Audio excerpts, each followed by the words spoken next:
मुझे पता है सर्वकाल कि तुम विवान को अपनी सारी शक्तियां देना चाहते थे ताकि तुम मुझसे हिसाब किताब कर सको।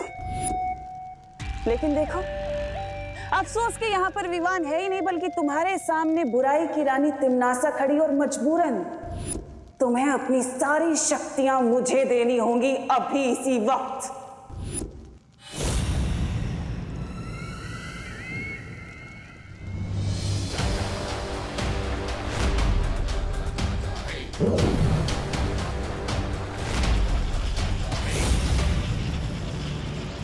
डेस्टिनी से कोई नहीं छीन सकता तिम्नासा।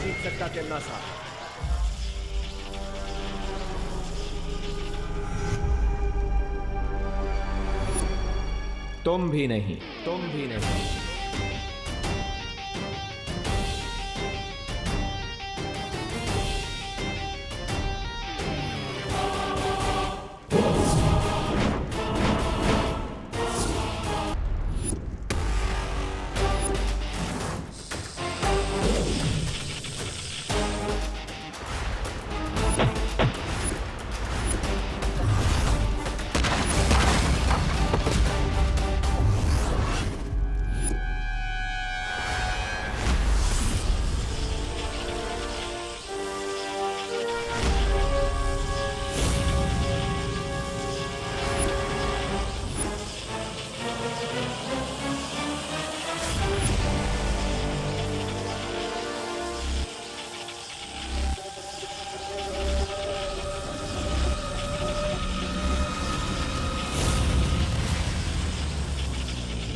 शक्तियां तो तुम्हें मिल गई विवान, लेकिन तिम्नासा अभी तक हारी नहीं है।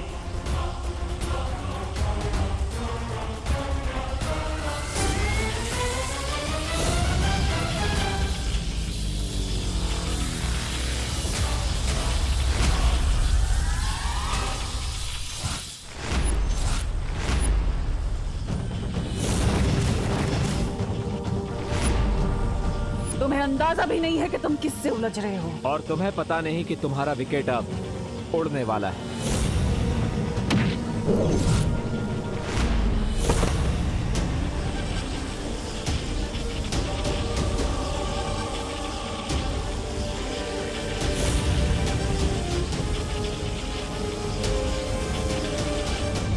अगर तिम्नासा की काली परछाई के घेरे में विवान आ गया तो सारा खेल खत्म हो जाएगा। मुझे तिम्नासा का ध्यान डिस्ट्रैक्ट करना ही होगा, लेकिन कैसे?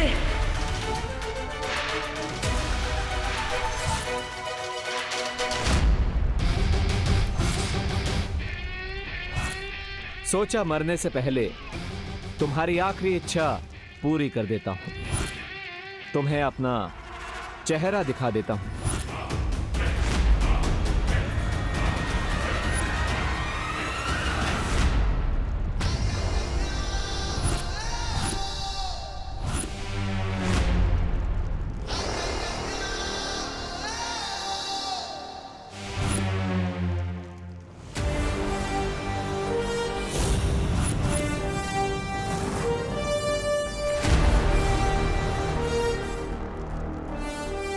बालवीर,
विमान कहाँ गायब हो गया?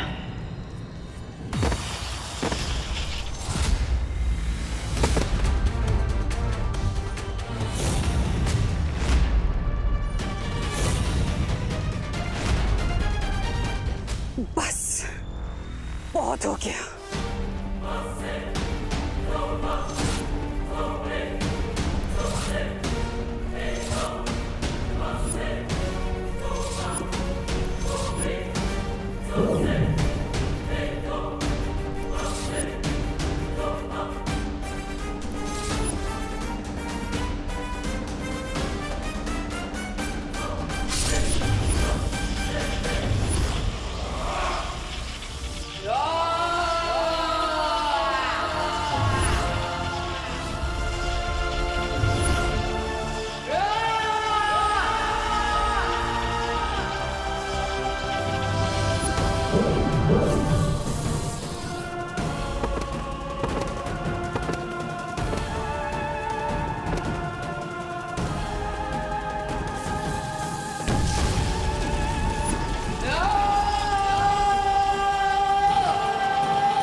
अब तो मान गई ना तमन्ना। बुराई चाहे कितनी भी ताकतवर हो जाए, आखिर में जीत अच्छाई की ही होती है। बुराई और अच्छाई की लड़ाई कभी खत्म नहीं होगी बालवीर, नहीं होगी बालवीर। आज भले ही तुम जीत गए, लेकिन बुराई वापस जन्म लेगी, जन्म लेगी। आज भले ही तुमने दुनिया में अच्छाई की रोशनी क्यों ना फैलाई हो, लेकिन बुराई का अंधेरा वापस फैलेगा। बुराई वापस आएगी।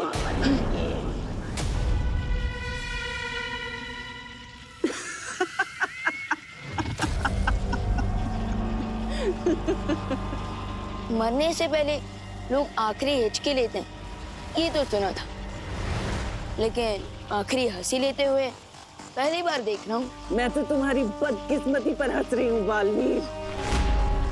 मेरा एक काम करोगे छोटे बालवीर? मेरा एक संदेश अपने उस बड़े बालवीर को दे देना, जो उसकी किस्मत पलट कर रख देगा।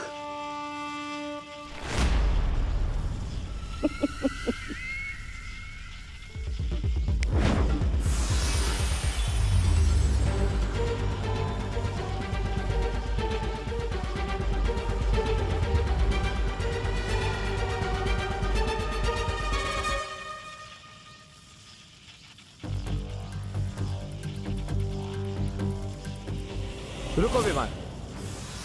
तिम्नासा की किसी भी बात पर बिलीव नहीं किया जा सकता। यह जरूर इसकी कोई चाल है। जाते जाते भी चालबाजी करना नहीं छोड़ेगी। थी ट्रबल क्वीन। चलो विमान।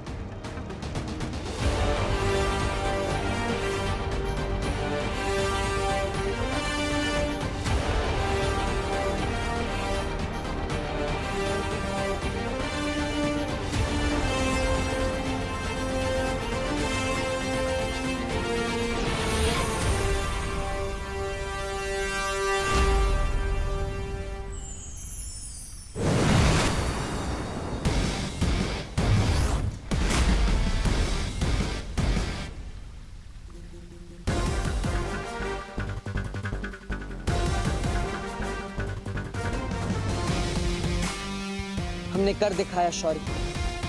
तमन्ना की कहानी पर पूर्ण विराम लगा ही दिया हमने। मुझे तुम पर और विवान पर गर्व है, क्योंकि तुम दोनों ने तिम्नासा के साथ साथ बुराई का एक पूरा अध्याय खत्म कर दिया। बधाई हो बालवीर। आपको भी शौर्य।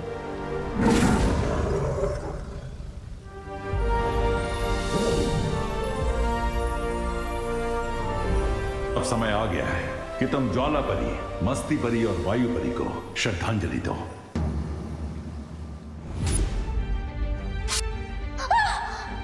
मस्ती परी।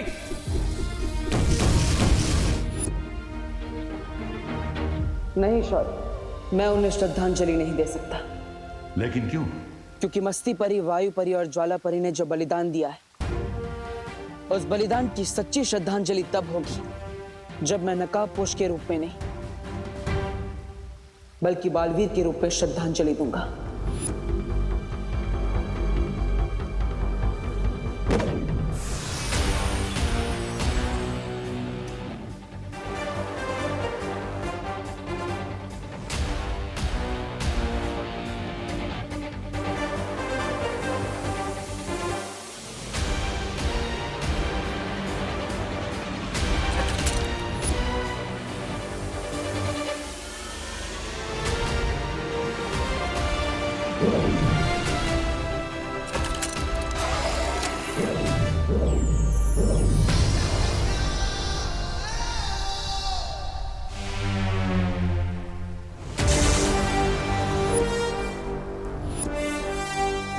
दिल से बुलाया, बालवीर आया।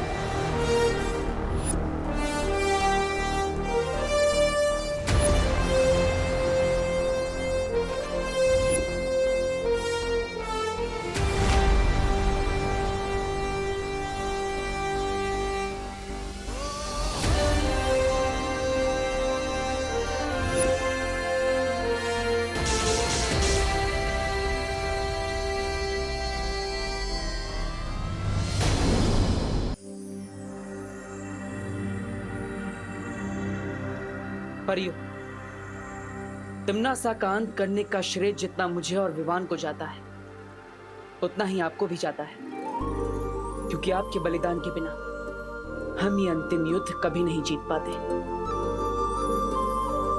वीर लोक और धरती लोक आपके इस बलिदान की हमेशा ऋणी रहेगी।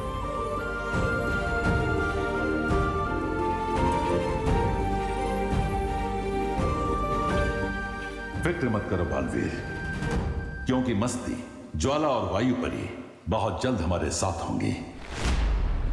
सच शौर्य? कब? हर चीज का एक उचित समय होता है बालवीर। परियों के वापस लौटने का भी एक उचित समय आएगा, क्योंकि परियां ऊर्जा का स्रोत होती हैं और ऊर्जा को कोई समाप्त नहीं कर सकता।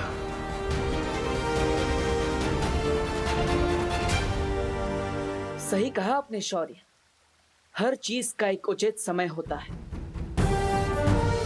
मुझे परियों का इंतजार रहेगा। शौर्य, मुझे लगता है सही समय आ गया है नकाबपोश के नकाब को हमेशा के लिए उतारने का और सबको सच्चाई बताने का। नहीं बालवीर।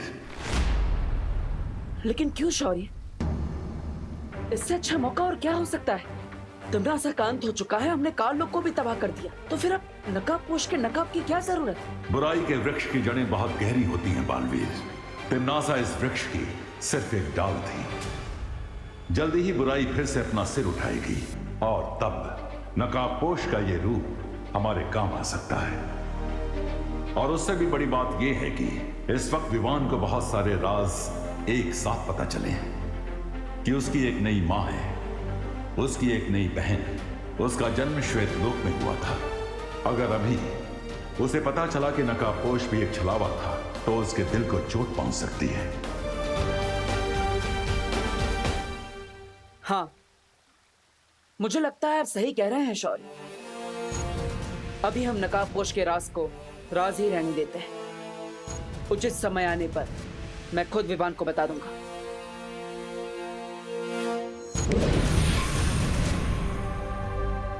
ठीक है बालवीर, तुम विवान को यह सच सही मौका देखकर बताने की कोशिश करो, लेकिन एक बात याद रखना, यह बात किसी और को नहीं पता चलनी चाहिए। वाह, आज सुबह की हवा में कुछ अलग सी फ्रेशनेस है। ओह आई नो, क्योंकि इस हवा में टिम्मी आंटी की बुराई की स्मेल नहीं है। यस। व्हाट? ये सर्वकाल की लेफ्ट ओवर एनर्जी मेरी बॉडी से इंस्टॉलमेंट में क्यों निकल रही है? हाँ।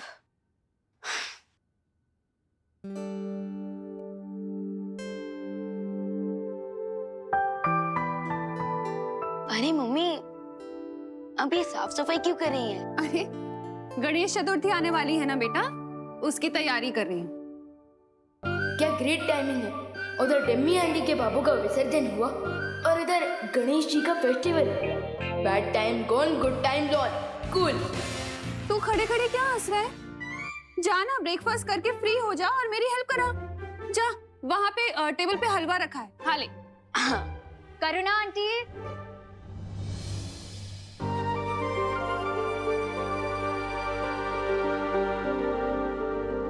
अरे देवकी जी, आइए आइए। आप लोगों को नए घर में सेटल होने में कोई प्रॉब्लम नहीं हुई ना? हो गए आराम से? कहाँ, 2 दिन से तो सिर्फ सामान ही अनचेक कर रहे हैं। अब मॉम का मतलब है अनपैक। हाँ, वही अनपैक। इसलिए बाजार जाकर खरीदारी करने का मौका ही नहीं मिल पा रहा है। इसलिए आंटी थोड़ा सा सॉल्ट और शुगर मिलेगा क्या? हाँ, जरूर मिलेगा, अभी लाती हूँ।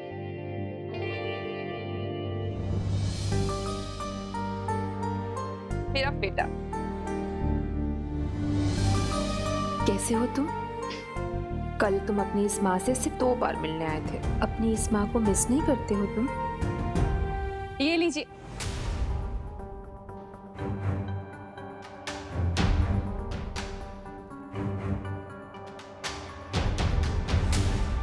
वैसे क्या बात हो रही थी?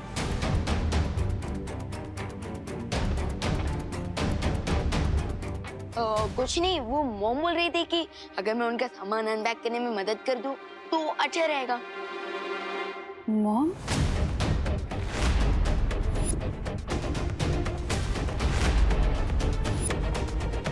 अब वो एक्चुअली आंटी, मैं मम्मी को मॉम बोलती हूँ ना, तो मेरे देखा देखी विवान ने भी बोलना स्टार्ट कर दिया। निकल गया वो। ये भी तो मेरे छोटे भाई जैसा ही है ना? बिल्कुल नहीं। क्यों? वो क्या है नन्या दीदी कि विवान को पसंद नहीं कि कोई इसके बाल ऐसे हाथ लगाए। हाँ। अच्छा करुणा जी, हम चलते हैं। धन्यवाद शक्कर और नमक के लिए। आप भी आइएगा हमारे रोम। रूम? अब मॉम का मतलब है होम, होम स्वीट होम। हाँ, वही, आइएगा जरूर जी। मम्मी, आपको नहीं लगता कि वो अनन्या दीदी और उनकी मॉम कुछ ज्यादा ही लाड प्यार कर रही है विवान के साथ? अब बिल्कुल नहीं, क्योंकि विवान हमारा प्यारा भाई है, एकदम क्यूट है, टेडी बियर की तरह, और इसलिए सब इसके फैन हो जाते हैं। वो तो है। अच्छा हुआ देबू तुम आ गए, मैं तुम्हारे लिए भी हलवा निकाल देती हूँ।